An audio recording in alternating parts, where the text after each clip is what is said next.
الحمد للہ وحدہ والصلاة والسلام علی من لا نبی بعدہ اما بعد فاعوذ باللہ من الشیطان الرجیم بسم اللہ الرحمن الرحیم لکی لا تأسوا علی ما فاتکم ولا تفرحوا بما آتاکم واللہ لا يحب كل مختال فخور الذین یبخلون ویأمرون الناس بالبخل وَمَن يَتَوَلَّ فَإِنَّ اللَّهَ هُوَ الْغَنِيُّ الْحَمِيدُ۔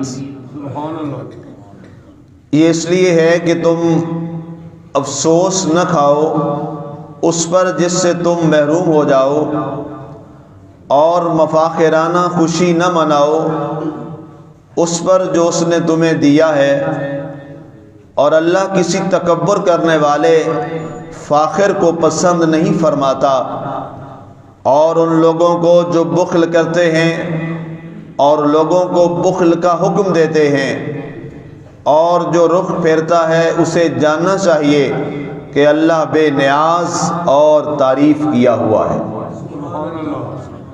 آج ہماری سورہ الحدید کی آیہ مبارکہ نمبر 24 تک کی تلاوت و ترجمہ کا شرف نصیب ہوا۔ سامعین، کل کی آیہ مبارکہ میں ہم تقدیر کے حوالے سے گفتگو کر رہے تھے، تقدیر مبرم اور تقدیر معلق۔ آج کی آیہ مبارکہ میں رب ذوالجلال نے اسی موضوع کو آگے بڑھایا ہے اور یہ ارشاد فرمایا کہ اگر کچھ چیزیں جو تم حاصل نہ کر سکو تو فرمایا اس پر افسوس نہ کرو، اس پر غم نہ کرو۔ اب اس کا تعلق براہ راست کل والی آیت کے ساتھ بہت قریب کا ہے کہ اللہ تعالیٰ نے اگر تمہیں وہ چیز عطا نہیں فرمائی تو یہ لوح محفوظ کا فیصلہ ہے، اور لوح محفوظ کا فیصلہ کس نے لکھا ہے؟ اللہ نے لکھا ہے۔ تو اللہ نے پھر جو لکھا ہے، جو فیصلہ کیا ہے، اس کو بس سر و چشم اپنے دل سے قبول کر لو۔ اگر اس بات پر عمل کر لیا جائے تو ہماری بہت ساری جو پریشانیاں ہیں وہ ختم ہو جاتی، بہت سارے مسائل حل ہو جاتے ہیں۔ قرآن کے الفاظ کے لکی لا تأسوا علی ما فاتکم، کہ تم سے جو چیزیں رہ جائیں اس پر افسوس نہ کھاؤ جس سے تمہیں محروم کر دیا جائے، تم رہ جاؤ، بلکہ اللہ کی بارگاہ میں یہ دعا کرو اور اللہ کے حضور اس سے مانگو اور طلب کرو۔ اور صوفیاء اور بزرگ یہ ہمیشہ دعا کرتے اور سکھاتے ہیں، ہمارے اساتذہ کرام بھی ہمیں یہ بتایا کرتے تھے کہ ہمیشہ یہ دعا مانگیں کہ اے اللہ اگر میرے حق میں یہ بہتر ہے تو عطا فرما دے، اگر میرے حق میں بہتر نہیں ہے تو مجھے عطا نہ کر۔ اس حوالے سے کئی بزرگوں کے واقعات ہیں۔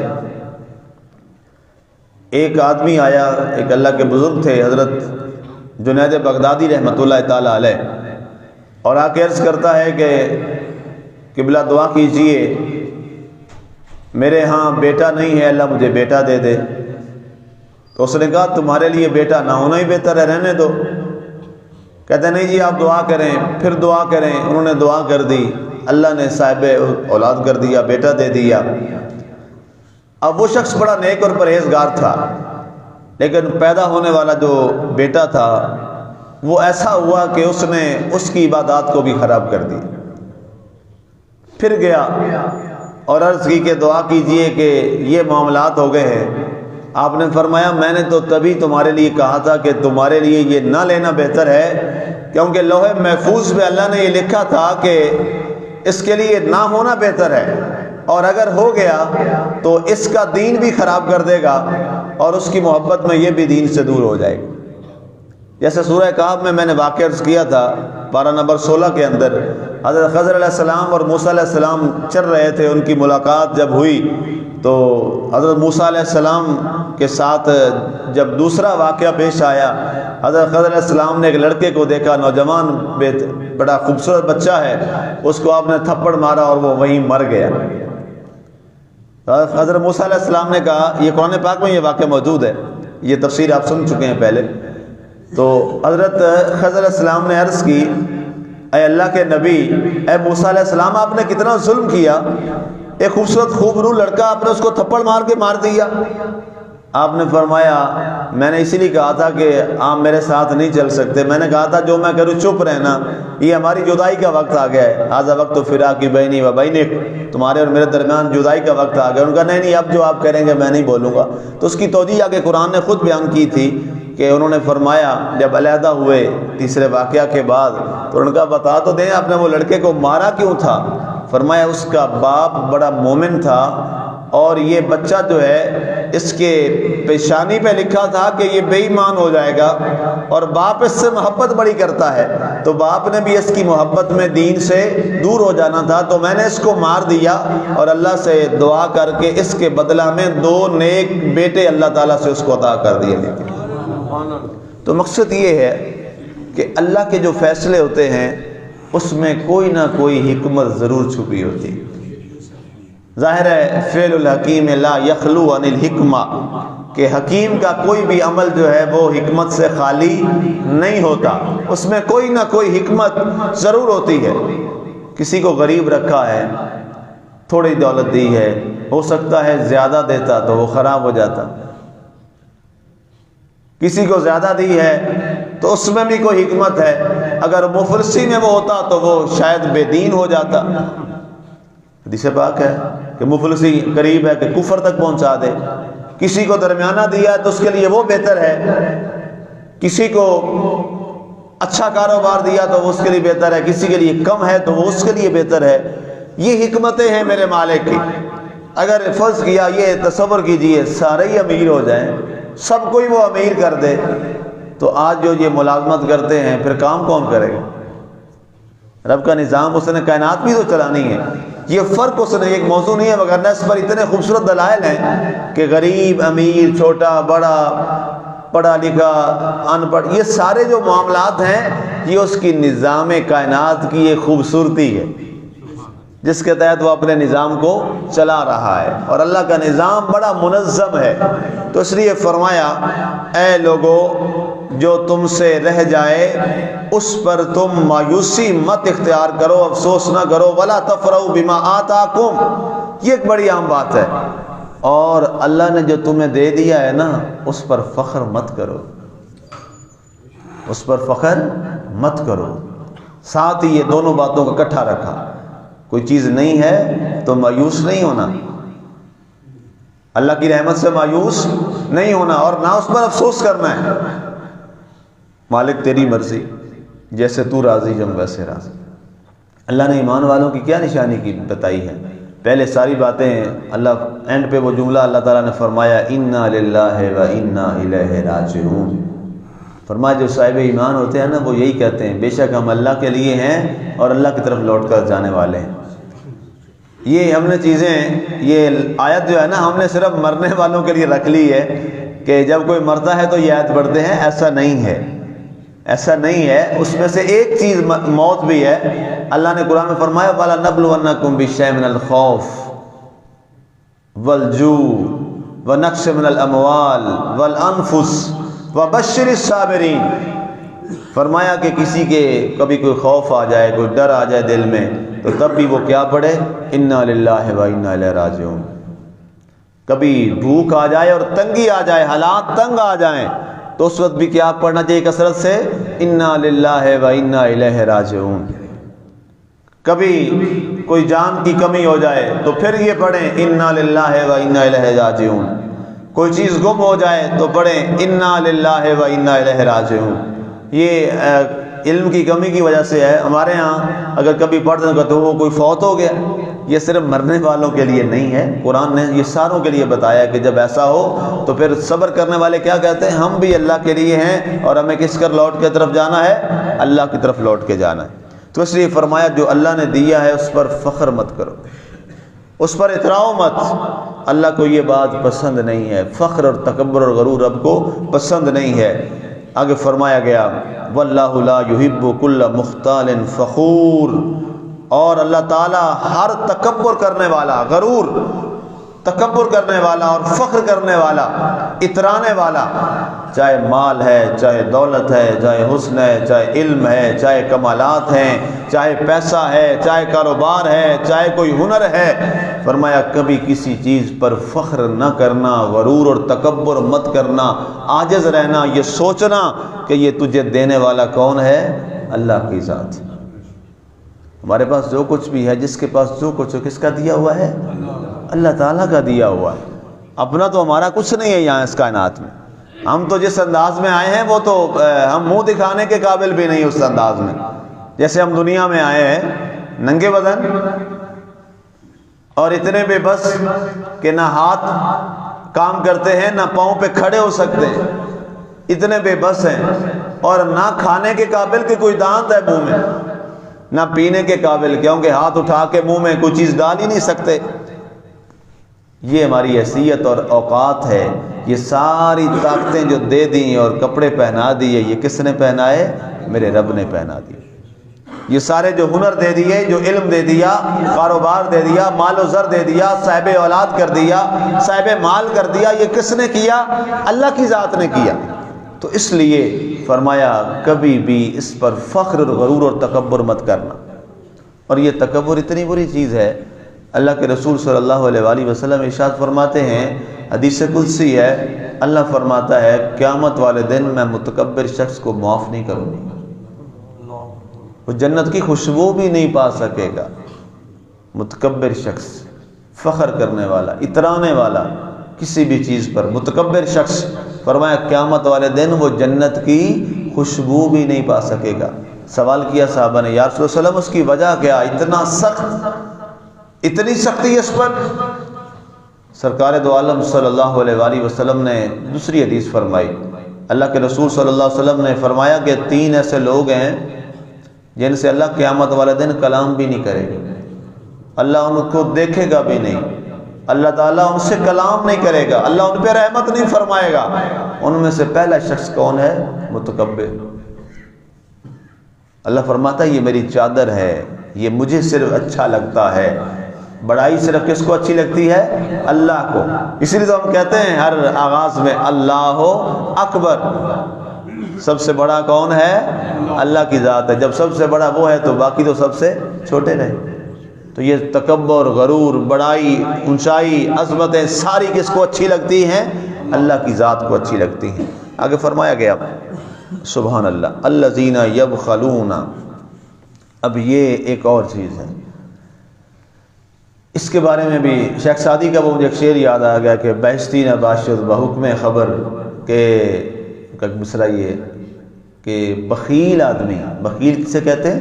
کنجوس، مائزر انگریزی میں کہتے ہیں اس کو، کنجوس، کہ کنجوس آدمی جو ہے وہ حدیث کی روح سے کبھی جنت میں نہیں جائے گا۔ اگر وہ خشکی اور تری پر بھی عبادت کر رہے نا اللہ کی، خشکی اور تری پر بھی، تو وہ جنت میں نہیں جائے گا۔ یہ اللہ کے رسول کا فیصلہ ہے۔ بخیل آدمی، کنجوس آدمی، اللہ فرماتا دیا تو میں نے ہے، میری راہ میں خرچ کرنے میں کنجوسی کرتا ہے، میرے راہ میں دینے میں کنجوسی کرتا ہے، ہر وقت مرو مرو کرتا رہتا ہے۔ اللہ فرماتا الذین یبخلون، وہ لوگ جو بخیل ہیں، کنجوس ہیں، اللہ نے دیا ہے لیکن کبھی نہ نظر آتا ہے کہ ان کو اللہ نے دیا ہے، نہ اللہ کی راہ میں لوگوں کو کھلاتے ہیں، نہ اللہ کی راہ میں لگاتے ہیں۔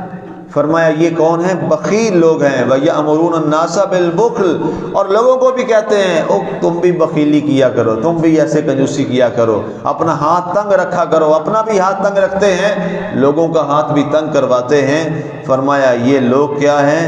ان کا بھی انجام یہی ہے کہ یہ تباہ و برباد ہو جائیں گے۔ مال جوڑ جوڑ کے، قرآن کی آیہ مبارکہ آگے جا کے اللہ نے اگر زندگی دی تو وہاں پہنچیں گے۔ آخری پارے میں جو قرآن کی آیہ مبارکہ ہے آخر میں آتی ہے الہاکم التکاثر حتی زرتم المقابر، کہ مال کی کثرت نے تمہیں ایسا اندھیرے میں رکھا، غفلت میں رکھا، یہاں تک کہ تم نے قبریں جا دیکھی۔ جوڑتے جوڑتے کہاں پہنچ گئے؟ قبروں میں پہنچ گئے، اور وہ مال پتہ نہیں پھر کس کے کام آیا۔ تو اس لیے فرمایا جیتے جی اپنے مال میں سے اللہ کی راہ میں دے دو، جیتے جی کسی غریب کی مدد کر دو، جیتے جی کسی بے سہارا کا سہارا بن جاؤ، جیتے جی کسی بے آسرا کا آسرا بن جاؤ۔ ہو سکتا ہے کہ آج تمہارا وہ کسی بے آسرا کو دیا ہوا کل تمہارے لیے یہی جنت کا سبب بن جائے۔ اور بالکل ایسا ہے، جو حدیث پوچھی گئی، حدیث پاک، اللہ کے رسول صلی اللہ علیہ وسلم نے فرمایا اللہ کو سب سے جو پسندیدہ چیز ہے وہ اللہ کی رضا کے لیے کسی کو کھلانا ہے۔ یہ حدیث پاک سرکار نے فرمایا اللہ تعالیٰ کو سب سے جو پسند چیز ہے، جس پر اللہ سب سے زیادہ راضی ہوتا ہے، فرمایا اس کی رضا کے لیے کسی کو کھلانا یہ رب کو بڑا پسند ہے۔ آپ نے دیکھا اللہ والے جتنے بھی ہیں جہاں بیٹھتے ہیں ان کے لنگر چل رہے ہیں اور اب چلا ہی جا رہا ہے، کبھی بند ہی نہیں ہوئے۔ یہ سب سے بڑی عبادت ہے جو رب کو پسند ہے، سب سے بڑی، کہ اس کی وجہ کیا ہوتی ہے کہ بخل ختم ہو جاتا ہے، ہاتھ کھلا ہو جاتا ہے۔ اور جب کوئی بندہ ہاتھ کھلا کرتا ہے، رب فرماتا ہے اس کے ہاتھ میں اور برکت ڈال دیتا ہوں، اس میں اور برکت ڈال دیتا ہوں۔ اس میں یہ نہیں کہ جناب بڑے مرغن کھانے ہوں، جو روکھا سوکھا ہے جس طرح کا ہے جو بھی آ جائے وہ اللہ کی راہ میں لوگوں کو تقسیم کر دو۔ اللہ نے فرمایا میں تمہارے رزق میں برکت پیدا کر دوں گا۔ میں نے بہت پہلے آپ کو حدیث بھی سنائی تھی صبح کے درس میں، ایک صحابی آئے تھے یا رسول اللہ بڑے حالات ماڑے ہیں، فرمایا کتنے درہم ہے؟ 2 درہم، فرمایا 1 درہم اللہ کی راہ میں دے دو۔ تو اس کو اللہ نے کتنی برکت دی، آگے ارشاد فرمایا گیا وَمَن يَتَوَلَّ فَإِنَّ اللَّهَ هُوَ الْغَنِيُّ الْحَمِيدُ، اور فرمایا جو ایسا کرنے سے جو رخ پھیرتا ہے اسے جاننا چاہیے کہ یاد رکھیے اللہ تعالیٰ بڑا بے نیاز ہے۔ اللہ کو پیسے کی ضرورت نہیں ہے، اللہ کو کسی کو مال دینے کی ضرورت نہیں ہے، لیکن وہ چاہتا کیا ہے کہ یہ مال تمہارے ہاتھ میں جم نہ جائے، مال گردش کرتا رہے، گھومتا رہے۔ وَفِي أَمْوَالِهِمْ حَقٌّ لِلسَّائِلِ وَالْمَحْرُومِ، اللہ قرآن میں فرماتا ہے تمہارے مالوں میں سائلین مانگنے والوں کا اور محروم لوگوں کا حق رکھا ہے میں نے۔ یہ زکوٰۃ کیا ہے؟ زکوٰۃ کبھی اللہ نے بھی لی ہے؟ کس کو دیتے ہیں؟ اللہ نے بندوں کا نام لیا ہے، فرمایا تم ان کو دے دو مجھے مل گئی۔ سبحان اللہ۔ اچھا روزہ کسی نے توڑ دیا ہے تو اللہ کیا فرماتا ہے؟ اچھا جی 60 مسکینوں کو کھانا کھلا دو۔ اس میں اللہ کو کیا ملا ہے؟ اللہ کو تو کچھ نہیں، روزہ اس کا توڑا، نافرمانی اس کی ہوئی، لیکن کیا فرمایا میں مان جاؤں گا 60 بندے کو کھانا کھلا دے میری مخلوق کو۔ اچھا ایک بندہ روزہ نہیں رکھ سکتا، بہت بزرگ بوڑھا ہو گیا یا کوئی ایسی بیماری لگی کہ ڈاکٹر نے کہا روزہ رکھ ہی نہیں سکتے، تو اللہ نے یہ نہیں فرمایا تو اچھا اتنے نفل پڑھ لے، میری بارگاہ میں اتنی زیادہ رکھتے کر دے نمازوں کی، نہیں، اللہ فرمایا اچھا کسی روزے دار کو بندے کو کھانا کھلا دے میں تیرے معاف کر دوں۔ جوڑا کدھر ہے؟ بندے کی طرف، کھا بندہ رہا ہے اور ثواب بندے کو روزے کا دے رہا ہے۔ روزہ کس کا ہے؟ بندے کا یا اللہ کا؟ روزہ اللہ کا ہے۔ تو یہ کیا ہے؟ رب تعالیٰ بڑا راضی ہوتا ہے جب آپ کسی بھوکے کو کھانا کھلا دیتے ہیں، اب جب کسی محتاج کی محتاجی کو دور کر دیتے ہیں، جب آپ کسی نادار کی ناداری کو دور کر دیتے ہیں، اب جب آپ کسی بے آسرا کا آسرا بن جاتے ہیں، اور جب آپ کسی کو کھلا دیتے ہیں رب کی رضا کے لیے، یقین جانیے کبھی رب کی راہ میں دینے سے مال کم ہوتا ہی نہیں ہے۔ یہ اللہ کا فیصلہ ہے، بلکہ وہ بڑھتا ہے۔ اللہ نے فرمایا اگر کوئی اس سے دور ہٹے گا تو یاد رکھو میں بڑا بے نیاز ہوں، مجھے کسی کی کوئی ضرورت نہیں ہے، میں بڑا بے نیاز ہوں۔ اور الحمید فرمایا میری تعریف ہر بندہ کرتا ہے اور تعریف ہوئی ہے، مجھے کسی کی تعریفوں کی ضرورت نہیں ہے، کوئی کرے نہ کرے میں اس سے بھی بے نیاز ہوں، لیکن اگر کوئی میری راہ میں آ جائے گا اور پڑھ لے گا الحمدللہ یا رزق دے دے گا فی سبیل اللہ، تو فرمایا اللہ اس کو بڑا اجر عطا فرمائے گا۔